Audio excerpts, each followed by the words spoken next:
Bismillahirrahmanirrahim. Assalamualaikum warahmatullahi wabarakatuh. Salam sejahtera, salam hormat buat kalian pecinta-pecinta dunia misteri, dunia horor intinya ya. Pada kali ini saya mau bercerita tentang seseorang yang pernah masuk pesugihan babi ngepet. Dulu ada mungkin 5 tahun ke belakang, ada seseorang yang datang ke rumah saya dan dengan pengakuan dia itu pernah masuk pesugihan babi ngepet.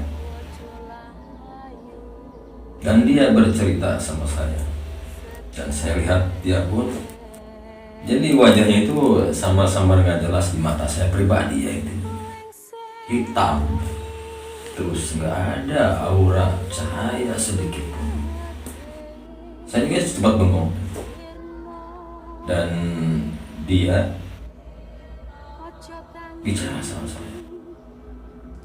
Katanya, "Kang, bisa bantu saya?" Dia nangis. "Ada apa? Tapi jangan dibilang sama siapa-siapa," katanya. "Ya ada apa? Saya pernah masuk pesugihan babi ngepet," kata. Saya bengong. "Kapan?" "Ada setahun ke belakang," katanya. "Oh, kenapa bisa masuk pesugihan babi ngepet kayak gitu?" Saya kepepet. Istri saya sakit, anak saya mungkin katanya nggak normal, ada terbelakangan mental. Saya tanggapi semua cerita beliau, dan saya bertanya, "Emang di mana sih Pak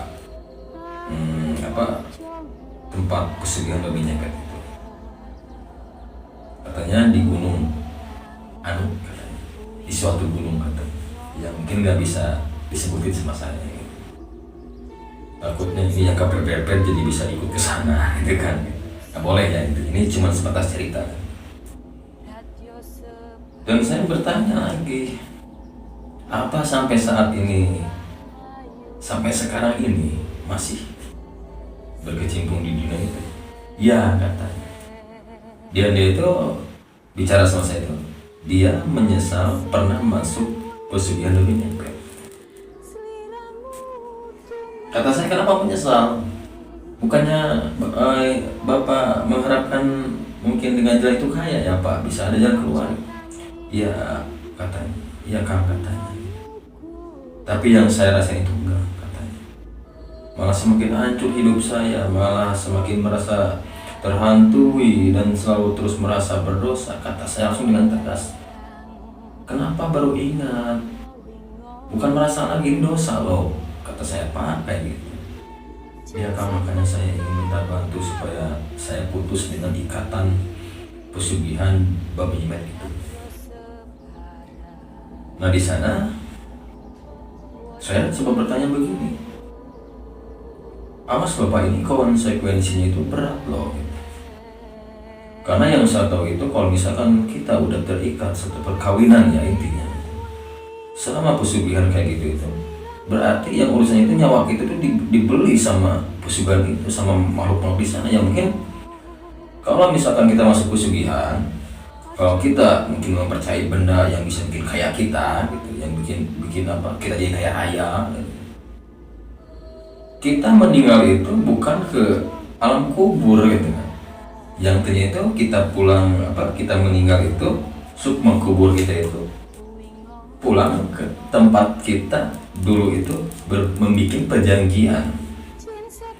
Dan seseorang yang mungkin percaya benda-benda kayak gini, yang bisa bikin selamat kita, yang bisa bikin kaya raya kita, awas loh, kita nanti itu kalau meninggal itu pulang itu masuk ke sini yang benar-benar kayak gini. Nah, ini saya simpan di sini tuh. Saya bukan mempercayai ini bisa bikin kaya, bisa menjaga keselamatan kita. Enggak, saya nggak percaya. saya simpan pusaka-pusaka ini, khususnya ini kan pusaka-pusaka yang pernah saya tarik di channel saya, di Aujang Channel, yang channel pertama. Jadi saya simpan itu, saya menghargai seninya, karena dulu ini pusaka-pusaka ini dibikin itu pasti dengan ilmu sesepuh-sepuh kita gitu, kayak gitulah. Saya cuma menghargai seni, makanya saya simpan, bukan percaya oh ini bisa menyelamatkan kita. Nggak ada itu yang bisa menyelamatkan kita, itu hanya Allah, bukan kayak begini lah intinya. Nah di sana beliau, si bapak itu intinya pengen diputuskan dengan tali ikatan itu. Kata saya, Pak, kalau caranya begitu mau pingin diputusin, yang artinya saya mesti ke sana, Pak, kata saya.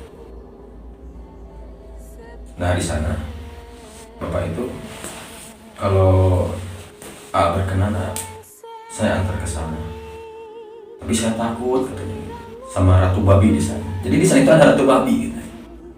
Saya juga merasa cerita itu kayak di TV gitu, kok ada ya gitu. Dulu waktu kecil saya lihat pesugihan, mungkin orang yang masuk babi ngepet atau apa-apa, terus ada ratu babi, yaitu dikawinkan dengan siluman babi dengan ratu babinya itu, sama ratu babi. Nah di sana saya datang, saya di sini bergegas pergi sama beliau bawa mobil di sini, dan di mobilnya itu gak enak saya cium orang, banyak hal mistis di mobilnya, banyak benda-benda yang aneh-aneh yang mungkin bisa berpaut dengan hal-hal ya supranatural. Sampai pas di perjalanan saya berangkat dengan si bapak itu sama anaknya yang udah gede SMA gitu. Beberapa kali saya mau mengalami kecelakaan kayak gitu, aneh saja kan, ban pecah lah, terus mau nubruk orang, mau nubruk motor, apa halangannya saya kesana itu. Saya berdoa, ya Allah, saya mau bantu orang ini supaya orang ini tobat, tolong dilancarkan kayak gitu.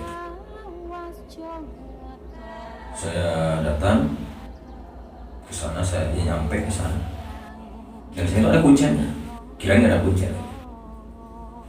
Sosok kakek-kakek yang mungkin umurnya itu lebih dari 70 tahun.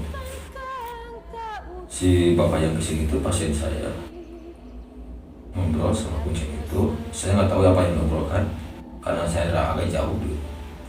Dan si kucing itu nyamperin sama saya, ini serius, Anda bisa buat melawan Ratu Babi bisa.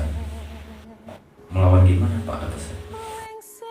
Ini kata si bapak ini pernah kesini katanya kayak gitu, meminta sama saya buat masuk pesugihan di sini.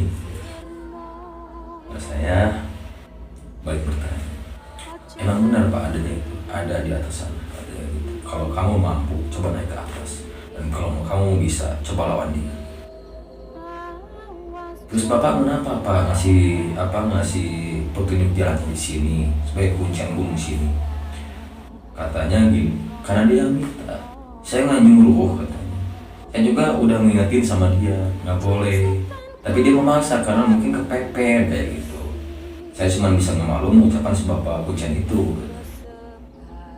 Oh, jadi kucing itu nggak tahu hal apapun yang mungkin cuma menunjukin jalan aja gitu. Kayak gitu, karena dia mungkin tahu semua arah di gunung itu dan tempat-tempat yang mungkin mengandung unsur mistis gitu. Makanya jadi kucing gunung itu. Saya bergegas naik ke atas. Yang bagusnya itu mungkin puncak di gunung itu. Dan saya langsung disambut dengan beberapa siluman babi di sana dan beberapa siluman ular, beberapa genderuwo, terus banyak makhluk-makhluk yang mendatangi saya. Yang terutama itu ratu babinya itu. Dia marah sama saya. Mau apa kamu di sini katanya? Saya cuma pengen bersilaturahmi. Kamu pengen kaya juga? Enggak, bukan. Saya cuma pengen tahu aja kebenaran cerita orang ini. Jadi si ratu babi itu malah bilang ini, dia itu anak saya. Saya bingung kok dijadiin anak. Jadi istilahnya kayak gini ya. Dia masuk pesugihan Ratu Babi itu, atau misalkan masuk menjadi gurunya begitu, mungkin sudah jadi anggota keluarganya gitu, kayak gitu. Bahkan katanya dia meninggal juga akan ikut saya, bukan ikut Tuhannya, kayak gitu. Saya di sana sontak terdiam, cuman bengong, cuma membayangkan apa yang mungkin kalau misalkan ini nggak diputusin, apa yang terjadi nanti itu. Dia mungkin repot, pokoknya nggak punya tempat, nggak punya alam kebaikan, nggak punya mungkin kasih sayang dari Allah. Nah, di sana itu saya langsung bertanya ke si Babi. Saya datang ke sini mau mutusin tali perkawinan antara si bapak ini sama Anda, kata saya. Dia marah, bahkan nggak ada ucapan sekata pun. Dia nyerang langsung ke saya. Berani-beraninya kamu mau menghancurin tempat saya dan kerajaan saya di sini. Maksud saya itu bukan menghancurin, tapi saya memutusin kayak gitu. Sampai-sampai dulu tuh saya muntah darah. Bapak itu bengong, dia kaget, dan mungkin saya lihat wajahnya itu ada keputusasaan gitu, bahwa mungkin saya nggak bakal sanggup, karena serangan di sana itu banyak makhluk yang nyerang sama saya. Nah, di sana saya coba pikir, dan alhamdulillah ada beberapa pertolongan yang mungkin ya dari karomah, nggak tahu siapa yang menolong saya di sana, dan saya nyerang balik ke beberapa makhluk itu, bahkan ke raja ke si Ratu Babi itu. Dia berbicara kayak gini, kalau misalkan mau diputusin, saya cuma minta 1 tumbal lagi, katanya gitu. Emangnya dulu itu udah berapa tumbal yang dia kasih sama Anda? Saya udah ada 6, katanya. Saya minta tumbal 1 lagi, yaitu anaknya. Saya langsung nanya ke bapaknya, Bapak punya anak, Pak? Ya, kami saya punya perempuan yang umurnya itu masih kelas 4 SD, katanya. Mungkin sekitaran umur 11 tahun kayak gitu, mungkin. Dia minta anaknya yang perempuan yang umur 11 tahun itu, yang kelas 4 SD. Dia nangis, bapak itu nggak mau, dia itu anak kesayangan saya, anak saya cuma 2 lagi, dulu itu udah 2 anak dia tumbalin di sana gitu. Saya bengong kok, ini saya kan baru tahu cerita dia pernah tumbalin 2 anaknya itu, bahkan mertuanya katanya gitu, istrinya gitu. Saya bengong, sebanyak itu Pak, anaknya Pak. Ya, dengan rasa penyesalan itu langsung sujud meminta maaf sama Allah. Saya semakin optimis karena dia mungkin benar-benar mau tobat. Saya langsung kalau secara mungkin negosiasi sama babi tersebut, sama Ratu Babi tersebut. Ada cara lain nggak buat intinya ada cara lain, syarat buat putus sama perjanjian ada di sini atau tali di sini? Nggak ada selain kamu lawan saya. Kalau saya kalah, dia udah putus sama ikatan tali saya di sini. Saya nggak ada cara lain bisa. Cuman saya langsung meminta sama Allah, selamatkan saya kalau misalkan saya harus tempur atau misalkan apalah sama Ratu ini, Ratu Babi ini. Selamatkan saya di sini hanya berniat untuk menyelamatkan bapak ini supaya dia bertobat. Karena dia ingin bertobat, karena dia ingin berhenti. Karena dia itu selama jadi penyakit itu nggak ada hasil, cuma dibodoh-bodohin. Saya menyerang dia sama jin kafir itu, sama siluman babi semua yang ada di sana, dan sampai di sana itu mungkin si kuncinya itu dengar naik ke atas, dan di sana itu ada lingkungan yang mungkin air yang mungkin dimandiin sama jin itu di sana, yang kalau misalkan air itu dimandiin itu berarti udah terikat. Nah, yang intinya air itu mesti, ya tempat itu mesti hancur. Dan saya melawan dia sampai muntah darah, sampai ya pokoknya habis-habisan, sampai saya lemas. Tapi alhamdulillah ada hasil. Allah berikan jalannya sama saya dulu itu nyampe semua makhluk jasana itu semua nggak ada, kabur pada lari, yang saya masih tergeletak di sana itu Allah sama kuncinya itu sama orang itu. Nah di sana juga kata kuncinya itu kalau misalkan mau putus dengan ikatan ini, kamu ambil airnya dan bawa ke rumah. Kamu bacain syahadat secara syariat Islam ke air itu. Gak tahu dulu itu berapa ratus kali. Sesudah itu dimandiin dan dibawa airnya dengan mungkin karena dia itu kebetulan bawa air mineral di kantungnya itu, air itu dibuang langsung bawa air itu. Nah di sana sampai saya nggak bisa pulang, saya nginap di sana karena nggak kuat dengan luka-luka saya yang di dalam. Saya ngobrol sama si Bapak Kuncen di sana. Sebenarnya kata punya itu semua saya itu nggak mengizinkan kalau seseorang yang ingin kaya itu datang ke sini. Saya nggak mau. Tapi sering banyaknya itu yang datang ke situ maksa katanya itu kan kata dia kan sama saya. Pak banyak ya Pak sih banyak yang punya perusahaan, yang punya usaha, yang dagang yang pada datang ke sini meminta. Tapi jauhnya itu beda katanya. Yang di atas tadi itu yang akan datang ke sana itu yang paling mungkin jarang lah didatangi sama orang. Tapi yang kebanyakan itu ke kiri kan katanya. Emang di sana ada apa-apa? Ada suatu makam yang mungkin disakralkan atau dikeramatkan di sini katanya. Kalau seperti yang usaha, yang pengusaha, yang berdagang banyak ke sana. Paling banyak ke sana loh. Tapi ada lagi satu yang ke kanan katanya. Di sana itu ada masjid, ada musola kecil yang mungkin banyak orang yang kesini tuh memperdalam ilmu spiritualnya atau menguatkan ilmu spiritualnya kayak gitu. Tanya saya ke makam, saya kayak gitu. Saya juga nggak ngerti gitu. Kenapa kok orang mau maju mau sesuatu datang ke gunung gitu? Udah aja di rumah ke masjid ibadah yang benar, berdoa, minta sama Allah cukup kata saya gitu. Tapi kok pengen jalan singkat yang mungkin kalau jalan singkat itu mau sukses mau maju itu pasti ada rasa penyesalan kan entar di akhir. Dan faktanya itu si bapak itu yang datang ke saya itu ada penyesalan yang luar biasa. Dan pulanglah bapak itu sama saya pagi-pagi ke rumahnya, terus dia dengan rasa optimis langsung bacain syahadat, dan di rumahnya sore-sore udah maghrib datang ke sini dengan keadaan dia itu udah ngemandiin, mungkin airnya yang disuruh sama si penyanyi itu berubah drastis, wajah dan auranya itu mulai ada aura manusianya itu. Karena yang dulu lihat itu aura manusia itu udah nggak ada, jadi kan ada persekutuan lah gitu sama jin kafir atau siluman ratu babi di sana.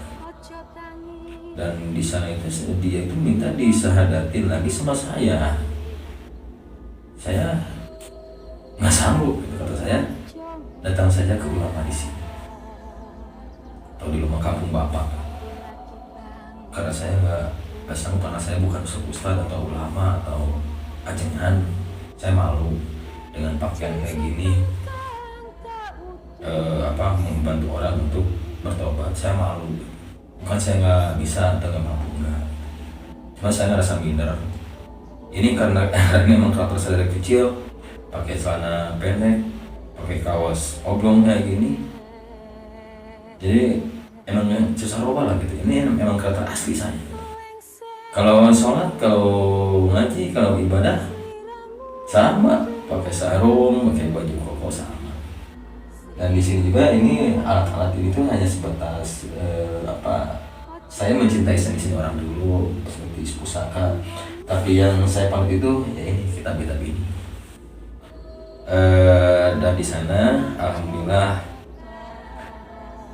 dengan beberapa waktu kemudian itu sering datang ke sini si bapak itu dengan kondisi dengan mungkin gaya pakaian itu rapi dan auranya itu ada udah enak lah gitu, sering sholat, terus ikut di majelis ulama, sering pengajian sama orang tua di kampungnya gitu. Alhamdulillah ada perubahan sampai yang anehnya itu pas dia tobat, pas dia intinya lebih yakin sama Allah, itu keadaan itu jadi beda gitu. Bukan risau, bukan gimana, enggak. Jadi malah dengan cara berdoa dia jadi maju hidupnya. Mendadak dia itu banyak yang sayang, nyampai ada salah satu kerabatnya yang ngasih modal buat usaha dagang di pasar, sampai sukses sampai sekarang ini masih di sini, masih sering di sini. Kalau misalkan saya sakit suka datang, kalau misalkan suka datang gitu. Nah, tapi udah lama sekarang belum pernah ada kabar lagi karena saya ganti nomor HP saya gitu. Nah, jadi peryakin buat kalian bahwa jalan singkat atau untuk kaya raya singkat, seperti masuk pesugihan, seperti ngurus-ngurus ya intinya tuyul atau apa itu jangan salah ya. Intinya saya ingatkan sekali lagi, mungkin kalian juga sudah tahu. Nah, yang paling ngeri itu nanti dimana kita meninggal itu, kalau masuk pesugihan bukan kita pulang bertemu lagi dengan keluarga kita di alam sana, di alam mahsyar, di alam hisab. Nanti kita kalau misalnya masuk pesugihan itu nggak bakalan ditemuin lagi sama kerabat-kerabat dan keluarga kita di sana. Yang artinya kalau kita masuk pesugihan, kita meninggal itu pasti pulangnya itu, atau kita berkehidupan itu dengan jin-jin dan siluman-siluman yang pernah kita datangi karena kita udah bersekutu sama mereka gitu. Insya Allah mudah-mudahan apa yang saya bicara di sini, apa yang saya ceritakan di sini menjadi pengetahuan buat kalian tentang kewaspadaan hidup kita. Kalau misalkan kita mau kaya raya, mau sukses itu jangan dengan salah ya, jangan dengan jalan yang salah, atau misalkan kita harus singkat secara mungkin minta ke jin, ke siluman. Mudah-mudahan dengan cerita saya di sini tuh bisa bikin pikiran kalian menjadi optimis sama Allah SWT, karena hanya Allah SWT yang bisa merubah hidup kita. Sesulit apapun kita, misalnya kita sabar, kita terus meminta sama Allah, gak bosan-bosannya kita minta sama Allah, pasti Allah kasih. Karena Allah menilai kesabaran kita kalau misalkan mau mengasih atau misalkan mau memberi apa yang kita harapkan. Emang kalau misalkan kita jalur seperti pesugihan, kalau kita minta sama setan itu pasti singkat, pasti seketika itu mereka kasih sama setan ini. Tapi kalau minta sama Allah itu butuh kita sabar, butuh kita terus memperyakin diri, karena Allah itu pasti ngasih sesuatu itu yang terbaik gitu. Kalau secara emosi, secara mungkin singkat itu kebanyakan jadi salah. Kadang-kadang kalau kita udah dikasih sama Allah terus kita berubah jadi kehidupannya berubah, jadi kaya, jadi apalah gitu. Kadang-kadang kalau kita ini sukanya lupa. Kadang-kadang kita itu kalau udah kaya bisa berani menghina orang. Kadang-kadang kita kaya itu nggak mampu sodako gitu kan. Makanya sama Allah itu kalau kita meminta untuk kesuksesan, kemajuan kita itu pasti Allah itu latih kesabaran kita, karena Allah itu nggak mungkin salah untuk memberi sesuatu atau apapun ke seseorang. Karena Allah itu sayang sama kita, karena Allah takut kalau misalnya kita udah kaya itu nggak bisa bawanya. Intinya kalau meminta sama setan, kenapa setan bisa memberi sikap itu sama kita kekayaan? Karena setan itu paling suka kalau misalkan kita terus membawa hawa nafsu kita gitu. Karena yang setan ingin kayak itu, kita itu ikut sama mereka. Jadi intinya mungkin jadi memperbanyak hawa-hawa setan buat mereka gitu. Insya Allah mudah-mudahan cerita saya di sini itu bisa bermanfaat untuk kalian, dan terus standby di cerita horror story saya di sini di Firja Firna Official. Mudah-mudahan menjadi berkah buat kalian, mudah-mudahan menjadi pencerahan buat kalian, Sulit apapun kita tetap selalu berdoa, tetap selalu istighfar dan bersolawat ya pada Rasulullah SAW. Intinya jadikan cerita saya ini sebagai edukasi buat kalian. Mudah-mudahan bermanfaat. Terima kasih. Jangan lupa di like, komen, dan share di channel saya ya intinya. Assalamualaikum warahmatullahi wabarakatuh.